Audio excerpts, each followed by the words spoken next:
Bonjour à toutes et à tous, bienvenue sur ce live LinkedIn intitulé Burnout, la maladie des forts, comment les protéger.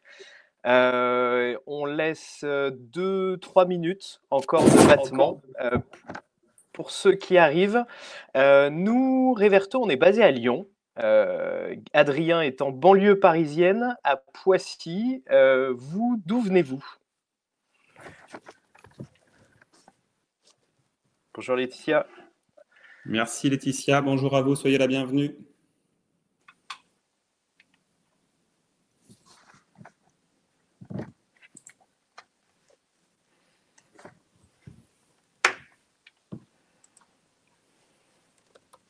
Pour celles et ceux qui auraient besoin de se faire un petit café, un petit thé, un verre d'eau, un sandwich, pourquoi pas, il est encore temps de le faire. On va commencer dans quelques instants. Beaucoup de Parisiens. Bonjour Meryl de Paris. Bonjour à Anne-Cécile, à Ilyes, à Mathieu, à Sophie, à Jimmy, à Johan. Ça va trop vite, à Anaïs de Toulouse.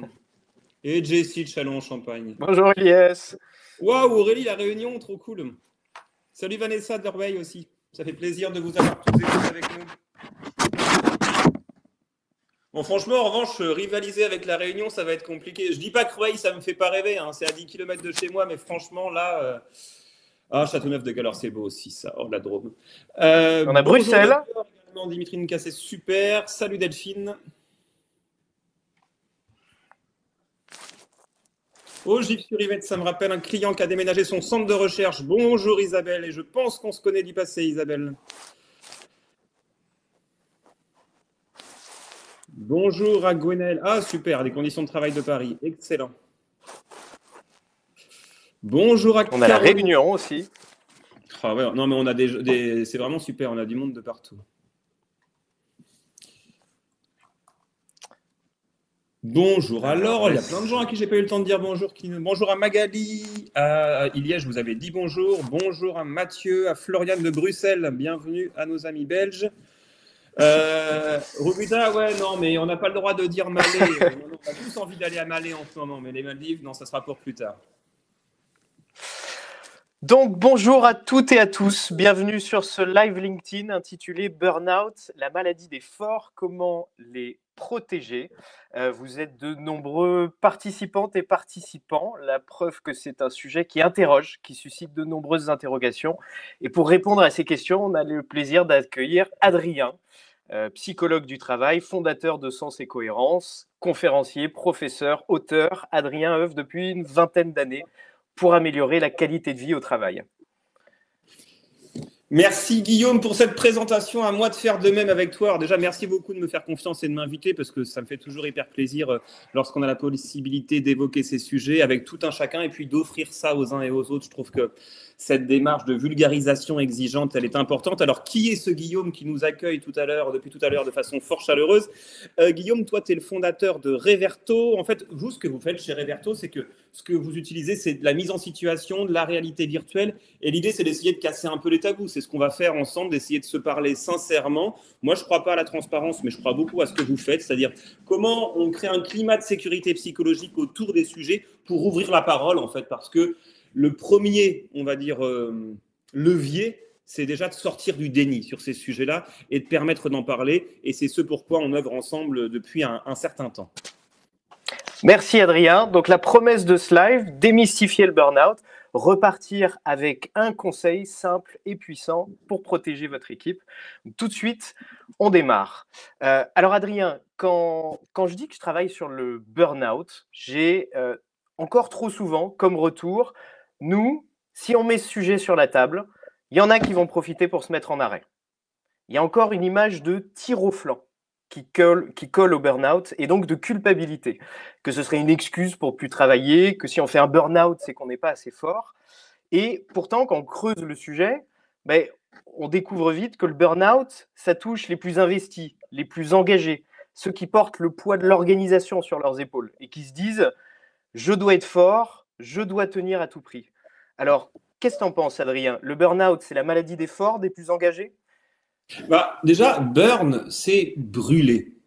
Mais je crois qu'on sera tous d'accord, Guillaume, pour se dire que pour s'être consumé au travail, il faut s'être enflammé préalablement. C'est un petit peu comme les histoires d'amour, c'est-à-dire qu'il y a de chagrin d'amour très fort qu'après une intense passion. Nécessairement, c'est la maladie des plus investis, de celles et ceux pour lesquels, et c'est ce que l'on dit en psychologie, la centralité du travail est très forte. Le travail, c'est la deuxième activité dans la vie après le sommeil. On dort, on dort et puis ensuite on bosse. Et donc, certains ou certaines vont se définir dans leur identité essentiellement par le travail. Qui es-tu? Je suis ingénieur là-bas, je suis responsable là-bas, et pas je suis père de 2 enfants ou je suis fan de snowboard. Donc pour certains, cette identité professionnelle va être particulièrement forte. Donc les gens qui sont victimes de situations de burn-out, ce sont les personnes qui sont les plus investies dans la relation. Donc c'est essentiellement, quand on n'a rien à secouer de ton boulot, c'est rare que tu fasses un burn-out en tant que tel. Et Adrien, est-ce qu'il y a des populations plus à risque que d'autres? Oui, alors clairement, et ça, l'INRS a dressé un profil type il y a quelques années déjà, qu'on essaie d'enrichir au fur et à mesure de la pratique, si tu veux. On l'a dit, les plus investis et les populations pour lesquelles on va avoir une dimension très vocationnelle, on dit en psychologie. Les métiers où tu te dis, mais ça relève vraiment de la vocation, ça a du sens pour moi, j'ai l'impression de contribuer à quelque chose d'important. Tous les métiers du soin, parce qu'on le sait, il y a une grande enquête qui s'appelle l'enquête Sumer dans l'Union européenne qui met en lumière que le premier des facteurs de risque psychosocial, c'est l'exposition à des populations qui sont plutôt des populations qui vont être, on va dire, plus inciviques, plus agressifs ou plus agressantes. Et ces populations-là, c'est effectivement des populations qui vont nous mettre, on va dire, dans une tension particulière. Donc, tous ceux qui sont soucieux de la qualité du travail, qui ont des professions du care, du soin, qui sont investis. Et puis, n'exagérons pas non plus. Il faut aussi que moi, je fasse ma part du job. Ça n'est pas que des profils types de personnes, c'est des profils types d'environnement de travail dans lesquels œuvrent les personnes. Parce qu'on sait, il y a un grand test qui s'appelle le MBI de Christina Maslach, qui a écrit un grand bouquin avec Leiper sur le sujet, qui nous dit qu'il y a 6 facteurs de stress au travail qui vont générer des risques psychosociaux. Une forte charge, des relations délitées, de l'iniquité de traitement, un conflit éthique, une perte de sens par rapport au travail, un manque de reconnaissance et puis le sentiment qu'on manque de contrôle sur le quotidien. Donc il y a des profils d'individus à risque, mais il y a aussi des profils d'organisation du travail qui vont augmenter la probabilité d'apparition du burn-out. Est-ce que tu peux nous donner en 2 minutes, revenir un peu sur une qu'est-ce que l'épuisement professionnel? Une définition pour le commun des mortels. En fait, l'épuisement professionnel, c'est ce qui va être consécutif à une exposition durable à des grands facteurs de stress au travail. Contrairement à ce qu'on croit souvent, les gens qui tombent, ils ne tombent pas parce qu'ils ne savent pas marcher. Ils tombent parce que le sol est accidenté. On entend souvent, il faut que les salariés soient acteurs de leur santé mentale. Ok, moi, je n'ai pas de problème avec ça, dès lors qu'on n'oublie pas qu'il n'y a pas de bons acteurs sans excellents metteurs en scène. Et l'excellent metteur en scène, ça va être l'employeur en tant que tel. Donc, le burn-out, ce n'est pas une grosse fatigue. À la fatigue, on peut répondre par une bonne nuit de sommeil. C'est insuffisant en situation de burn-out. Le burn-out, cet épuisement, et je reviendrai sur les symptômes tout à l'heure, il est vraiment consécutif à une exposition de longue durée à un environnement stressant. Merci. On va désormais faire un petit quiz interactif. Selon vous, donc voilà, vous mettre à contribution, selon vous, quel est le symptôme le plus criant du burn-out? Vous pouvez partager vos réponses dans le chat, en commentaire. Donc, selon vous, quel est le symptôme le plus criant du burn-out?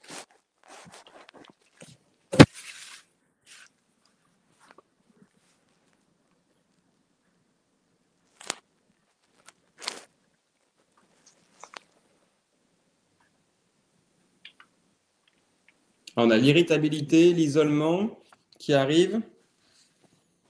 Le corps qui envoie des signes. Ouais. Alors, l'épuisement, l'hyperactivité, les sautes d'humeur, le plus de sens à rien, le stress, le corps qui nous parle et l'agressivité. On peut faire déjà beaucoup de choses avec tout ça. L'insomnie, l'épuisement, l'anxiété. On voit qu'il y a effectivement tout un tas de diagnostics différentiels à faire. Douleur chronique. Alors, Adrien, est-ce qu'il y a un symptôme qui doit absolument nous alerter? Alors, moi, ce que j'ai coutume de dire, c'est que le meilleur burn-out, c'est celui qu'on évite par une détection précoce. Je reviens très rapidement sur une petite règle qui est la règle des 3 I, mais les personnes qui nous écoutent ou nous regardent ont dit tellement de choses que je vais rebondir un petit peu dessus. Vous savez, les 3 I, c'est isolement, irritabilité, instabilité, ce que beaucoup d'entre vous d'ailleurs ont mis en lumière. Si on voit quelqu'un qui s'isole davantage, que ça soit mentalement, hein, même quand tu es là, tu n'es plus là, ou physiquement, tu viens plus au boulot, quelqu'un qui est très irritable, c'est-à-dire tu as perdu tout son sens de l'humour, tu es devenu susceptible, ou quelqu'un qui a des gros hauts et bas émotionnels, forcément c'est quelque chose qui nous montre qu'on est en train de passer du côté obscur de la santé mentale. Mais si on se parle de burn-out très spécifiquement, on va avoir plusieurs choses. Déjà, ce qu'il faut que vous ayez toutes et tous à l'esprit, c'est qu'avant le burn-out, il y a un burn-in, il y a une antichambre du burn-out. Hein, cette détresse psychologique, cette situation où, en gros, tu es sur l'autoroute, fond de 5e, voie de gauche, et là, tu as le voyant de la pompe à essence qui est en train de s'allumer, et tu te dis, ce que je vais faire, c'est que je vais accélérer. Je ne peux pas te dire concrètement quand ça va se passer, mais je peux te dire ce qui va se passer. C'est que nécessairement, tu vas tomber à un moment, ça va s'arrêter, ça va être la panne sèche, il faudra passer à la pompe. Il y a toujours un burn-in avant le burn-out, et le burn-out, c'est toujours 3 grands types de symptômes. Un épuisement, vous l'avez dit, physique, physiologique, émotionnel, une espèce de grand cynisme, ce que les Américains, ils appellent le syndrome John Wayne. Hein. Tu as des balles qui fusent partout autour de toi, mais tu restes stoïque et tu bouges pas. Une espèce de distanciation par rapport au travail. C'est celui ou celle qui était méga investi avant et qui vous dit d'un seul coup, oh, je m'en fous, le client, il attendra. On se dit, waouh, t'es grave démotivé. Il n'est pas démotivé. Il se protège psychologiquement d'un travail qui est en train de lui faire du mal. L'épuisement, le cynisme et puis une réduction considérable du sentiment d'accomplissement. J'ai l'impression que je ne sers plus à rien. Tout ça n'a plus aucun sens. En psychologie et entre psy, on appelle ça, vous savez, c'est un peu le même symptôme que la dépression, ce que nous, on appelle les aquabonistes. Les aquabonistes, c'est les gens qui vous disent, après tout, à quoi bon ? Pourquoi je ferai les efforts ? Pourquoi je me craquerai ? Quand on commence à devenir un aquaboniste, c'est nécessairement quelque chose qui doit nous alerter. Donc finalement, donc tu disais épuisement, cynisme, réduction de l'accomplissement. Ouais. Réduction de l'accomplissement, il y a un changement dans la personne en tout cas. On voit qu'elle n'est pas la même. Nécessairement, on va avoir une modification des comportements ou en tout cas de ce qui est visible. Il y a des modifications internes qui au départ ne sont pas visibles. Hein, Freudenberger, quand il parle du burn-out au départ, il dit c'est comme un immeuble qui est en flammes. De l'extérieur, la façade est nickel, mais à l'intérieur, ça brûle. Donc au début, ça brûle beaucoup à l'intérieur. Sauf que si ton immeuble il reste en flammes longtemps, ça va attaquer les fondations et ça va finir par se voir à l'extérieur. Alors, je vais vous passer désormais un petit extrait, un court extrait d'une de nos solutions immersives chez Reverto, qui est justement sur ce sujet, apprendre à identifier les signaux faibles du burn-out. Dans cette solution, on incarne Cécile, donc une manager qui est sous pression, et on a aussi le point de vue de son collaborateur Steve et de Lou, son fils. Donc on est à la fois dans la sphère professionnelle et dans la sphère personnelle. Je vous passe tout de suite un court extrait. Bon, je peux pas poser ton putain de portable, la merde. Tu veux pas qu'on est à table? T'arrives à 20h et tu t'es encore sur ton portable, là? Ils ont des mails à t'envoyer à cette heure-ci? Mais tu te rends pas compte, je peux pas faire autrement. Tu peux pas faire autrement si, tu peux faire autrement. Ça va, on est à table tous les trois, t'arrives à 1 heure en retard, tout est prêt, tout est froid. J'ai pas le choix. Ok, tu comprends pas, j'ai pas le choix, je peux pas faire autrement. Donc, Adrien, dans cet extrait, on voit Cécile, alors là, dans la sphère personnelle, mais qui est incapable de poser son téléphone, ne serait-ce que 5 minutes pour dîner avec sa famille le soir, ça crée des frictions. On revient dans la sphère pro. Moi, je suis manager, RH, responsable. J'ai Cécile dans mon équipe. Et je me rends compte qu'il y a quelque chose qui cloche, elle n'est pas comme d'habitude. Manifestement, elle est en situation d'épuisement. Qu'est-ce que je ne dois absolument pas faire? Alors, on pourrait parler longtemps de cet extrait parce qu'il y a plein de choses dedans. Je donne un petit tips en plus de ce que j'avais prévu de dire, c'est que, vous savez, le premier rempart contre la détresse psychologique, que ce soit à la maison ou au boulot, c'est toujours le soutien des pairs, PAIRS. Et dès qu'on s'en prive, c'est la double peine. Non seulement on va pas bien, mais on se prive de la possibilité d'aller mieux. À chaque fois qu'on dit à quelqu'un qu'on aime, le soir à la maison, quelqu'un qui vous dit « mais je trouve que tu bosses beaucoup en ce moment » ou « t'as l'esprit totalement pris par ton taf », à chaque fois qu'on lui dit « mais tu peux pas comprendre », en fait, à chaque fois qu'on fait ça, qu'on prive autrui de la faculté à comprendre, on est en train de déliter le lien qui nous unit à autrui. Et déliter ce lien, c'est jouer un jeu dangereux parce que ce sont ces liens qui nous relient parfois à la santé mentale ou parfois même aux histoires d'amour. Qu'est-ce qu'il ne faut pas faire, Guillaume, sur les sujets? Déjà, on va essayer d'éviter de minimiser. C'est-à-dire que quand quelqu'un vient nous voir en nous disant que ça ne va pas du tout, qu'il ne dort plus, quelqu'un disait de l'anxiété, les effractions psychiques la nuit, ce genre de trucs, on ne dit pas à quelqu'un qui arrive, qui est KO, tu as un petit coup de barre, ou c'est une fatigue passagère, ou c'est un petit coup de calgon. En fait, qu'est-ce qui va se passer si on minimise l'intensité des émotions évoquées ou exprimées par autrui?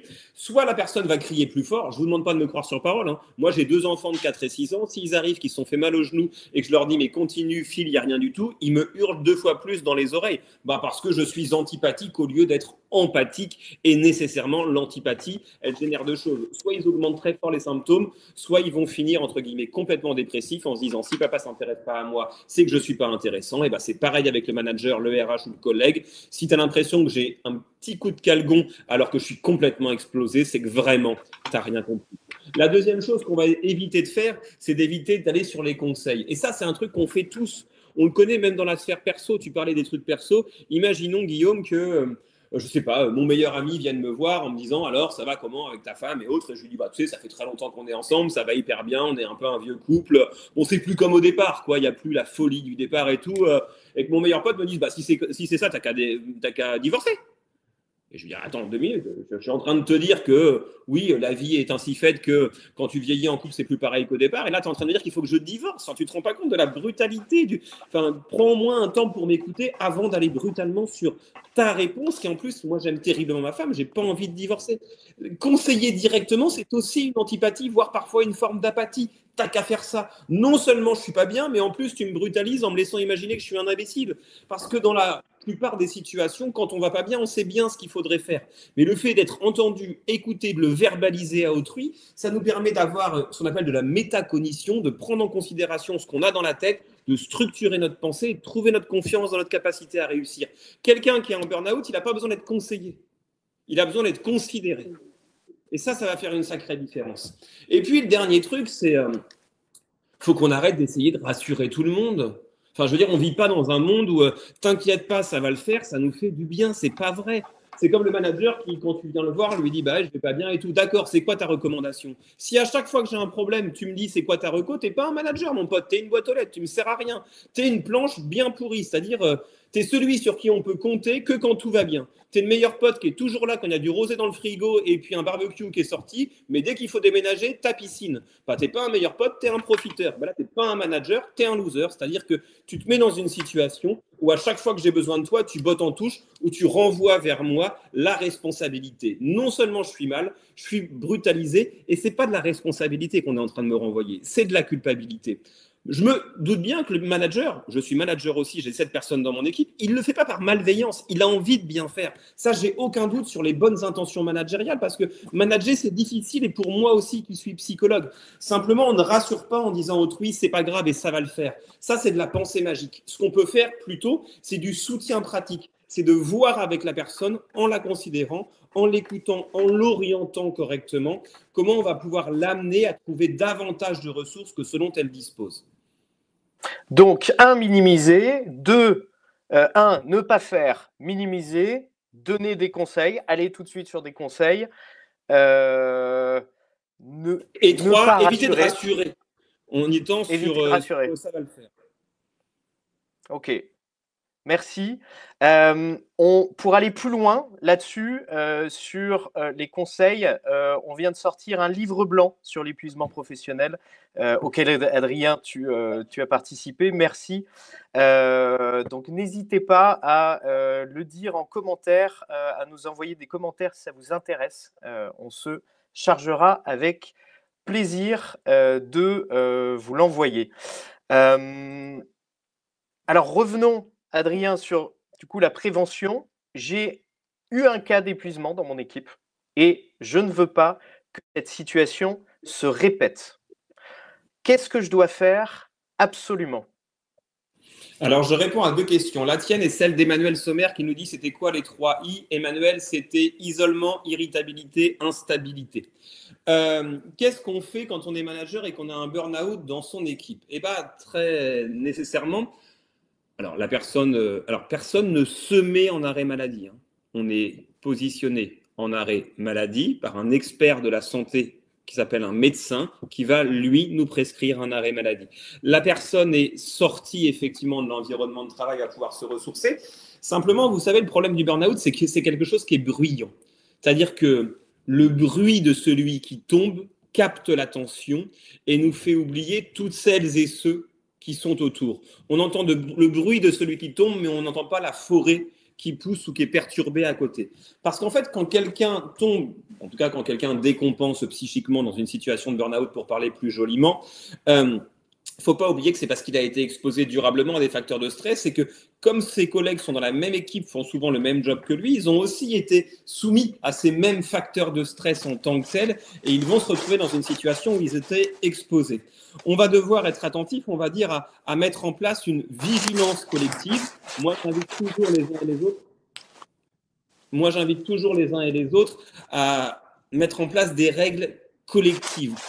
Ces règles doivent être mises... J'entends énormément de bruit parasite. Ces règles doivent être mises par un manager et en équipe instituée. Ça veut dire quoi par un manager et en équipe instituée? Ça veut dire qu'un manager, il est porteur de normes. Le travail, c'est un lien de subordination et donc nécessairement, on va faire un peu comme nos enfants, si vous voulez. Moi, mes enfants, ils ne font pas ce que je dis. Mes enfants, ils font ce que je fais. Et ben, vos collaborateurs, si vous êtes manager, ils ne vont pas faire ce que vous dites, ils vont faire ce que vous faites. C'est comment on se met collectivement des règles sur de la déconnexion. Comment on met en place des temps de récupération dans l'équipe. On ne peut pas toujours être en mode marathon. Quand on coach des gros sportifs, c'est ce qu'on leur dit. Le repos fait partie de l'entraînement. Toute notion d'effort se définit par sa durée entre parenthèses. Si c'est jamais, on va dire, fini, alors c'est plus un effort, c'est une nouvelle normalité qui nous fait consommer plus de ressources que ce dont on dispose.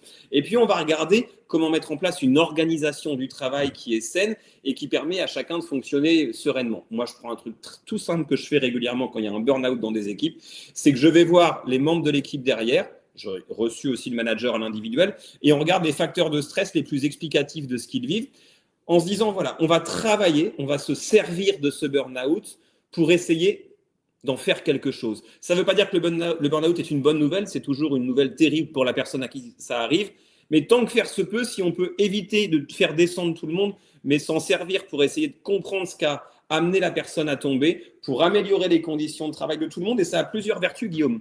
Ça veut dire que la personne qui est en arrêt, elle arrête de se dire bah, « c'est de ma faute parce que je suis un gros nul ». Non, elle comprend que ce sont les conditions de travail qui l'ont fait tomber et pas ses qualités intrinsèques à elle. Elle reviendra dans un environnement qui est un environnement dans lequel on aura amélioré les conditions de travail parce qu'on ne peut pas maudire les conséquences et chérir les causes. Alors, on aura amélioré les conditions et l'entreprise aura gagné en maturité collective parce qu'elle aura montré qu'on peut faire d'une situation qui était périlleuse et douloureuse quelque chose qui peut améliorer les conditions de travail au profit du collectif et donc de la performance business. Donc, de ce que je comprends, toi, tu dis ne pas centrer sur l'attention sur l'individu, mais regarder le problème au global. Et là-dedans, qu'est-ce que... du coup, je comprends, tu parles attention, de repos, de déconnexion, de récupération. Est-ce que tu as des conseils pratiques, de choses très pratiques qu'on peut mettre en place dans l'organisation là-dessus, des garde-fous?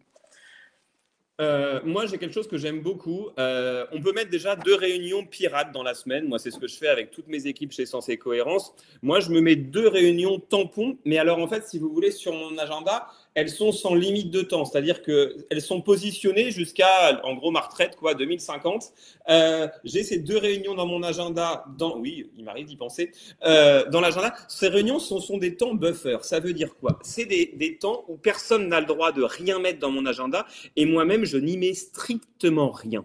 Pourquoi? Parce que le propre d'un projet, c'est déraper. Le propre d'un collègue, de temps en temps, c'est de foirer. Et le propre de mon humanité, c'est d'être parfois désorganisé. Et donc, moi, j'ai appris à considérer que les aléas ne relèvent pas de l'exception, mais de la norme. Et ça, c'est un vrai sujet de représentation qu'on a tous. Si vous pensez que les aléas sont des exceptions, vous n'allez jamais les intégrer dans votre agenda. Et dès qu'il y aura un problème, vous allez taper dans vos week-ends, dans vos dimanches, dans vos midis, dans vos soirs. En fait, vous allez taper dans tout ce qui vous ressource. Moi, j'ai intégré 4 heures de gestion des aléas dans ma semaine, 2 fois 2 heures, pour avoir du temps de les intégrer sans que ça altère ma faculté à retrouver mes enfants le soir à l'heure, à dîner avec ma femme, à faire des choses le week-end avec mes amis. C'est se mettre, par exemple, en équipe instituée, à un moment où on se dit, je ne sais pas, tous les jeudis soirs, on finit tous à 17 heures.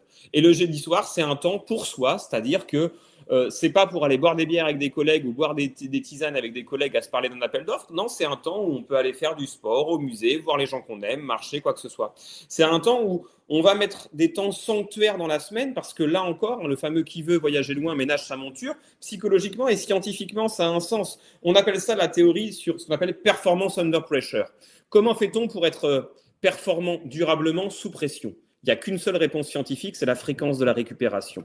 Si on met un temps sanctuaire, mais on ne peut pas dire aux gens vous faites ce que vous voulez. Ça ne fonctionne pas. C'est comme dire à 50 personnes en open space mais si vous avez fini à 15 heures, vous pouvez partir sans problème. C'est méconnaître les fondamentaux de la psychologie humaine. Parce qu'il y a des règles qu'on appelle le conformisme et la normalisation qui sont connues depuis les années 50, H. Festinger, Tachfeld derrière les grands chercheurs qui ont bossé dessus. Si on veut que les gens partent à 17 heures le jeudi soir, c'est le chef le premier qui dit les 17 heures, tout le monde se barre comme tous les jeudis. Et là, effectivement, ils ne vont pas faire ce que vous dites, ils vont faire ce que vous faites. Il y a une exemplarité managériale pour penser des collectifs qui sont sains. Là, encore une fois, l'idée, ce n'est pas de mal bosser ou de bosser moins, c'est de considérer que le travail ne peut pas se considérer que comme une somme d'heures. Parce que ceux qui perçoivent le travail que comme une somme d'heures, ce sont les premiers à détruire de la valeur. Donc, planifier l'imprévu, montrer l'exemple. Adrien, merci beaucoup. On est très très bon en timing. Il est 12h27. Il nous reste 3 minutes pour la conclusion. Finalement, si on veut repartir de ce live avec une seule chose, un seul conseil qu'il faut retenir absolument pour toute l'année, pour protéger son équipe, pour toi, quel est-il? C'est le manager responsable? En fait, le manager responsable, c'est celui qui fait une promesse claire et lucide. Cette promesse, c'est qu'on ne peut pas être heureux dans l'absence de limites. Celles et ceux qui vous promettent qu'on peut être heureux dans l'absence de limites, ce ne sont pas des managers, ce sont les dealers. Moi, j'ai vécu très longtemps dans le 18e arrondissement, à côté de la colline du Crac et des jardins des Halles. J'ai vu des personnes craquer du matin au soir qui étaient constamment euphoriques. Je ne suis pas sûr que leur santé mentale était, on va dire, conservée. J'ai plutôt même la certitude du contraire. Donc, celles et ceux qui pensent qu'on peut être heureux dans l'absence de limites, c'est ceux qui se pensent tout-puissants. Mais ceux qui se pensent tout-puissants, omniscients ou omnipotents sont toujours des incompétents qui s'ignorent. Il m'intéresse, moi, qu'en tant que manager, on soit là pour monitorer la performance durable de son équipe et donc de fixer des limites au temps de l'effort pour pousser à une récupération qui garantit de la performance durable.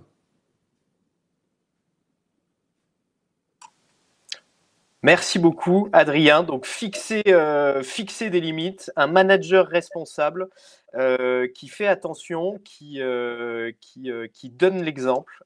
C'est important de le rappeler. Moi, j'en profite pour te poser encore une petite question. Et là, ensuite, il va nous rester encore 15 minutes. Ce live finit à 12h30. Normalement, on a encore 15 minutes d'échange pour celles et ceux qui veulent rester pour répondre à vos questions. Donc, n'hésitez pas à poser des questions dans les commentaires. Moi, une question rapide, Adrien, c'est comment est-ce qu'on fait face au déni? Parce que quand il y a un cas d'épuisement, il y a quand même une très forte dimension de déni, de réponse de « non, mais ça va, je vais gérer », etc. Donc, face à quelqu'un qui est épuisé, qui nous dit « ça va, je gère », comment est-ce qu'on fait en tant que manager? Premièrement, on n'oublie pas qu'on ne fait jamais le bien des gens contre leur gré. Parce que vous n'avez pas la possibilité de rendre les autres heureux directement, tout comme on ne peut pas motiver directement. Ça, ceux qui disent « je vais motiver mes équipes », c'est pas vrai. On ne peut pas motiver directement. On crée des conditions qui vont susciter la motivation d'autrui. Mais chacun se motive en fonction des conditions qu'il a à sa disposition. Il n'est pas motivé ou engagé par autrui. Là encore, si la personne refuse l'aide, ou en tout cas si on lui dit « écoute, je remarque que régulièrement tu montes dans les tours, tu as perdu ton sens de l'humour, tu viens plus manger avec nous et je t'ai vu l'autre jour pleurer dans les toilettes, j'aimerais qu'on en parle un petit peu ». Si la personne te dit « j'ai pas envie de t'en parler, ça va très bien », on respecte, c'est-à-dire qu'on se doit de respecter l'intimité d'autrui, parce que souvent on nous dit le déni, mais le déni, ça nous protège. Si j'utilise le déni comme mécanisme, c'est que c'est un mécanisme quelque part de défense par rapport à une question qui me met dans une situation délicate, et se défendre, c'est pas honteux en tant que tel. Donc on respecte que la personne, là, ça soit trop dur pour elle d'évoquer le sujet, qu'elle est encore dans un déni qui lui fait du bien ponctuellement pour lui faire du mal dans la durée, et on lui dit écoute, j'ai entendu. Moi, je suis inquiet pour toi, donc je viendrai régulièrement m'enquérir de ta situation, libre à toi ou pas, d'accepter l'aide qui est la mienne. On ne peut pas faire le bien des gens contre leur gré, on ne peut pas les forcer à nous parler, mais on peut leur assurer qu'elles disposeront d'un soutien durable et de qualité. D'accord, donc le déni, c'est il faut l'accepter et rester là et continuer à proposer son aide, à être vigilant. Alors, dans les questions, on en a une très précise. Avez-vous des retours d'expérience, Adrien, conseils, bonnes pratiques autour du burn-out après retour de congé de maternité? Alors, j'imagine, voilà, est-ce qu'il y a il y a une vigilance particulière, en tout cas en retour de congé maternité? Est-ce que tu as une réaction là-dessus? Nécessairement, la situation, on va dire, postpartum est une situation, alors c'est à la fois potentiellement très heureux. Je dis potentiellement parce que moi, j'ai toujours été très hostile à celles et ceux qui, quand on leur dit « j'ai eu un enfant », te disent « c'est que du bonheur ». C'est pas vrai. C'est pas vrai, c'est stupide et c'est brutalisant de dire ça. Parce que celles et ceux qui pensent qu'avoir un enfant, c'est que du bonheur, ils n'ont jamais eu d'enfant.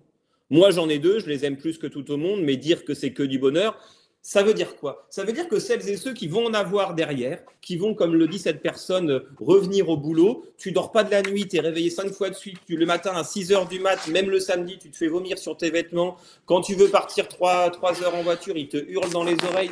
Le soir, tu te fais fumer parce que tu as donné la cuillère sirène et pas la cuillère dauphin. Mes enfants ont 4 et 6 ans, donc c'est quand même plutôt quelque chose que je maîtrise et que je connais.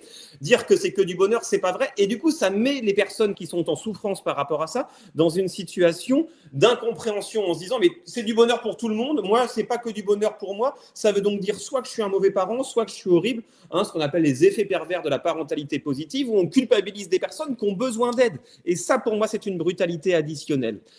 Des conseils, c'est que nécessairement c'est une période de fragilité parce que émotionnellement quand on est une femme postpartum et hormonalement il se passe déjà plein de choses dans le corps, dans le couple, parce que la naissance modifie l'équilibre du couple, et si c'est un deuxième ou un troisième enfant, modifie tout l'équilibre qu'on avait trouvé dans la famille nécessairement, et donc on est dans une fragilité, et à côté de ça il faut retourner bosser et avoir les idées à peu près claires parce qu'on les a jamais complètement si on dort pas la nuit.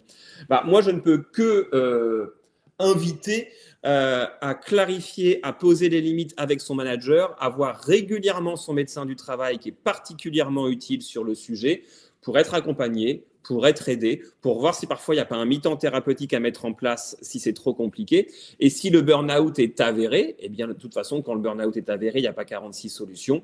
On bénéficie de l'arrêt du travail qui nous est fourni par notre médecin et on prend du temps pour soi, pour se ressourcer, pour se reposer. Parce que pour être un bon parent comme un bon professionnel, une chose est sûre, ce dont on a besoin, c'est d'énergie.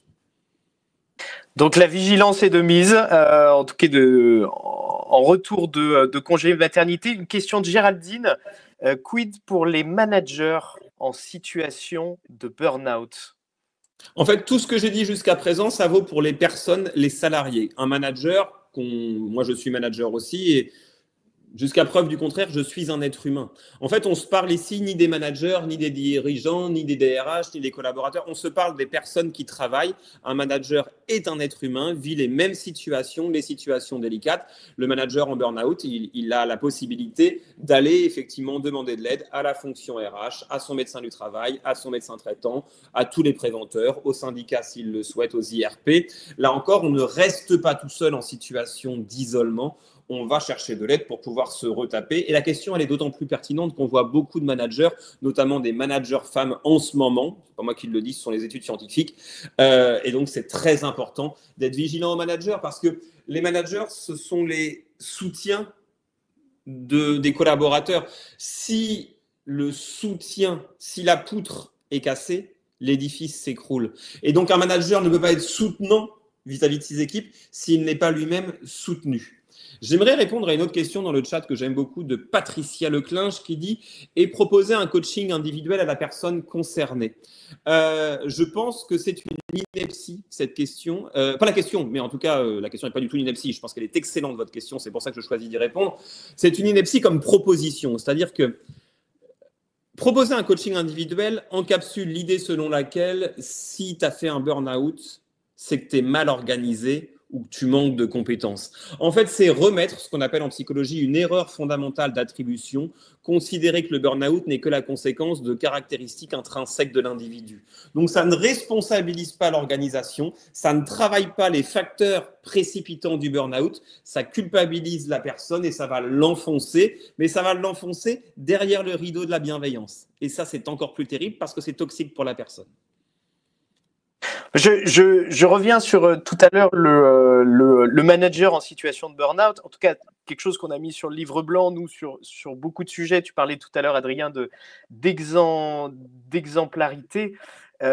C'est après que ça soit fait, en tout cas, quelque chose qui peut être très puissant, c'est de témoigner, en tout cas, sur le burn-out auprès de ses équipes ou de dire, là, j'ai été en difficulté, pour pouvoir casser les tabous, pour pouvoir montrer que en tant que manager aussi, en fait, ça existe d'être vulnérable. Voilà. En tant que manager, on veut toujours être fort, montrer que absolument, il ne faut pas que je sois faible en face de mes équipes. Non, montrer sa faiblesse aussi, la partager, etc. Enfin, sa faiblesse, entre guillemets. C'est-à-dire qu'à un moment, on a été cramé, mais c'est quelque chose d'extrêmement puissant, en tout cas, qui va permettre d'ouvrir la parole, de casser des stéréotypes et d'être vigilant là-dessus tous ensemble. Beaucoup de questions, ça va être dur d'y répondre à tous. On avait... Alors, comment... Il existe aussi le regard stigmatisant, certains collectifs, la personne est faible. Voilà, justement, on revient sur le titre de notre live LinkedIn. Ce truc de dire le burn-out, c'est quelque chose de... C'est les faibles, ça veut dire qu'on n'est pas assez fort. C'est ce qu'on a dit au départ, c'est-à-dire que c'est un stéréotype. Ouais. Moi, je comprends parce que le monde est complexe et c'est plus facile de dire c'est la faute de la personne. Mais c'est les mêmes personnes qui te disent que quand une femme est victime d'une agression sexuelle, elle avait qu'à pas mettre une jupe. C'est-à-dire que c'est culpabiliser la victime et c'est horrible parce qu'en fait, c'est la double peine. Non seulement tu es victime d'un comportement qui est extrêmement préjudiciable pour ta santé, mais en plus, tu as à te prendre en considération des personnes qui vont te mettre à l'index et qui sont vraiment dans une logique de jugement et pas d'aide. Je vois qu'il y a quelques commentaires. Alors, Patricia disait mettre en place un coaching avant. Alors, si c'est avant, moi, j'ai aucune difficulté avec le coaching. Si ça aide les personnes à mieux s'organiser, à faire le point sur elles-mêmes et autres, le coaching peut être un outil qu'on doit pouvoir mobiliser pour mieux vivre les situations de travail. Une autre personne disait, j'ai vécu un coaching, on va dire, post-burnout qui m'a aidé. Là encore, l'idée, c'est pas de jeter l'opprobre sur le coaching. Ça n'aurait aucun sens. Le coaching, c'est un outil. Comme tout outil, il se définit par la pertinence de son usage.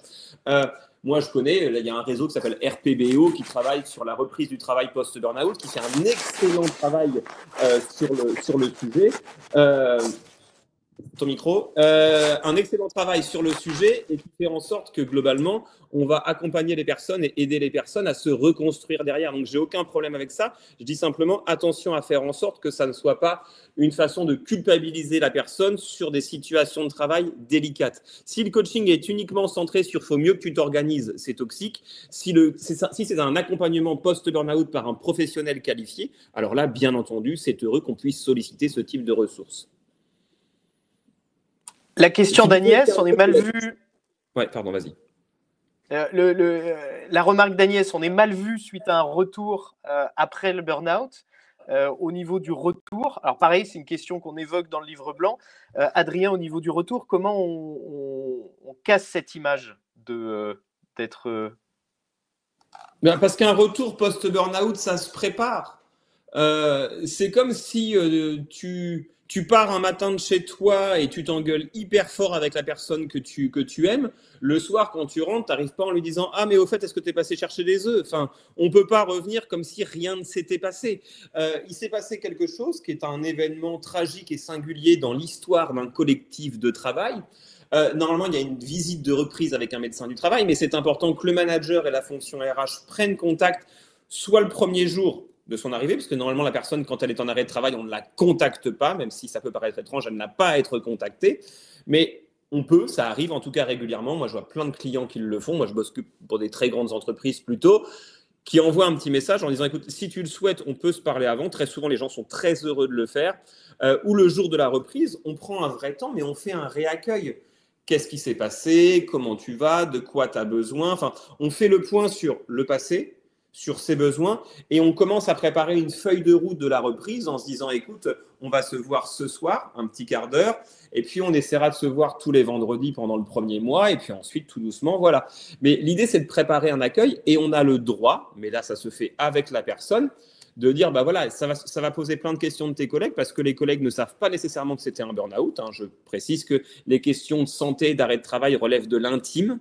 Et l'intime, c'est ce qu'on ne montre pas. On n'est pas obligé de dire j'ai fait un burn-out. Mais en tout cas, c'est important de pouvoir dire, bah, si on le souhaite, oui, j'ai été arrêté pendant 6, 12. Moi, j'ai vu des arrêts de 18 à 20 mois. On a le droit de dire, bah, j'étais en burn-out, j'ai vécu une situation difficile. Et on a le droit de se dire collectivement, il y a des collègues, moi je l'ai vu, qui disent, écoute, je suis hyper content que tu sois là, je suis un petit peu mal à l'aise. Je ne sais pas comment trop t'accueillir. Je suis hyper content, mais je ne sais pas quoi te dire d'autre. Et moi, j'ai vu des gens, les larmes aux yeux, dire, mais c'est tellement précieux pour moi que tu me dises ça. On a le droit de dire à son collègue, je suis hyper content que tu sois revenu, tu nous as manqué, mais je me sens un peu emprunté, un peu indélicat, et j'ai peur de faire une connerie, j'ai peur de dire quelque chose qui soit aussi… Ça ne sera pas malveillant, c'est juste que je ne sais pas trop m'y prendre. Quand vous déclarez votre intention comme ça, la personne a le droit de dire, bah, écoutez, pour être sincère avec vous, moi j'ai peur de ne plus y être capable, ça m'a fait du bien cet arrêt, mais vous m'avez manqué, et j'espère qu'on va réussir ensemble à retrouver un fonctionnement commun qui soit sain. Bah, le fait de se dire ça, mais ça veut dire qu'il faut un moment formel, il faut que le management organise. Ça peut être une réunion d'1 heure, un petit point avec les collègues, mais pour prévoir un réaccueil bienveillant. Et c'est un des conseils de Christophe Desproges du club des burn-outés. En tout cas, lui, en retour de burn-out, une des premières choses, c'était une réunion avec ses collègues pour leur expliquer. Alors lui avait la volonté, en tout cas, pour leur expliquer ce qui s'était passé, ce qui avait changé. Et aujourd'hui, voilà, c'est quelque chose qui l'organise à l'échelle de l'organisation. Il a même créé un club. Et ça, en tout cas, quand la personne est d'accord et prête, c'est quelque chose qui peut être extrêmement puissant. Je reviens sur une question de Kamel. Comment motiver ces équipes? Comment garder la motivation comme au premier jour? Donc là, je crois qu'il y a une question de OK, on fait attention au repos, on fait attention à tout, on fait attention à la fatigabilité. Est-ce que c'est antithétique avec la motivation? Comment on fait pour garder la motivation? En fait, il y a différentes typologies de motivation. Alors, je vais essayer. J'ai 2 minutes pour vous faire un cours d'université sur la motivation. Accrochez-vous. Prenez la pyramide de Maslow, mettez-la à la poubelle. Ça fait ça fait maintenant 40 ans qu'elle est débunkée. La pyramide de Maslow n'existe pas, elle est mal pensée. Il y a aujourd'hui, depuis les années, on va dire depuis ces années-là, et ça a été revalidé l'an dernier au congrès de Miami, 3 piliers de la motivation, 3 besoins fondamentaux qu'il faut pouvoir nourrir, tout comme si vous voulez faire pousser une fleur, il faut de l'eau, de la terre, du soleil. Là, il faut autonomie, compétence, appartenance. Ça s'appelle affiliation dans la science, mais je dis appartenance pour que vous compreniez. Quelqu'un à qui on donne de l'autonomie, c'est-à-dire la possibilité de s'organiser un petit peu comme il le souhaite dans un cadre donné, ou lorsque ça n'est pas possible, de lui expliquer pourquoi c'est pas possible. Quelqu'un à qui on donne le sentiment qu'il est compétent, c'est-à-dire qu'il a un impact sur le quotidien, un impact sur le monde, un impact sur les collègues, qui peut faire usage de ses compétences acquises à l'école de la République ou à l'école de la vie, quelqu'un à qui on fait du feedback régulier, autonomie, compétence et puis appartenance, quelqu'un qu'on va différencier sur la base de critères légitimes, c'est-à-dire On ne lui dit pas c'est bien pour une femme. Mais non, les femmes sont aussi compétentes que les hommes. On ne lui dit pas c'est bien pour une personne en situation de handicap. Non, je suis aussi compétent. Quelqu'un qu'on discrimine sur sa compétence, sur son effort, sur sa posture, donc on va traiter avec, dont on respecte l'intégrité, qu'on va traiter avec respect et considération. Quelqu'un dont on respecte aussi les limites. Je précise que si votre manager n'est sympa avec vous que quand vous lui dites oui, ça marche aussi à la maison. Si votre conjoint n'est sympathique et chaleureux avec lui que quand vous lui dites oui, c'est plus une histoire d'amour, c'est une histoire d'emprise. Il n'y a de relation saine que lorsque le consentement est accepté. Cette fameuse phrase, je crois, de Michel de Montaigne qui nous disait « Tu n'es aimé que quand on te considère comme un moyen autant que comme une fin ». Oui, nous sommes des moyens les uns pour les autres, mais il faut accepter la finalité et savoir se dire non et respecter tout ça. Comment Kamel avoir quelqu'un qui est bien motivé? Donnez-lui de l'autonomie, de la compétence, de l'appartenance. Et en plus de ça, on l'a prouvé. C'est pour ça que j'adore votre question, Kamel, que c'est corrélé négativement à l'apparition du burn-out. C'est que plus vous donnez ça, moins la probabilité d'apparition du burn-out est forte.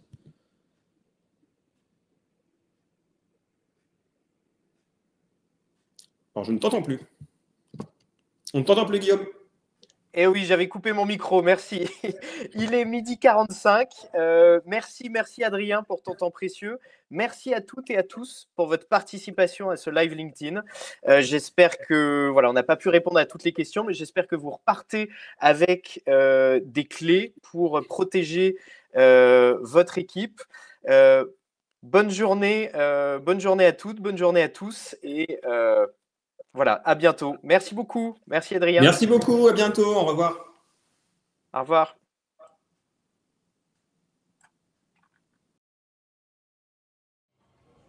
Il nous reste 2 semaines avant le lancement. Donc maintenant, je veux des guerriers. Ok? On se met tous en mode charrette. Soir et week-end s'il le faut. Ouais, mais bon, c'est pas une raison, le travail doit être fait en temps et en heure. Sinon, on s'en sort pas. Ça va, t'as l'air fatigué en ce moment. Tu comprends pas, j'ai pas le choix, je peux pas faire autrement.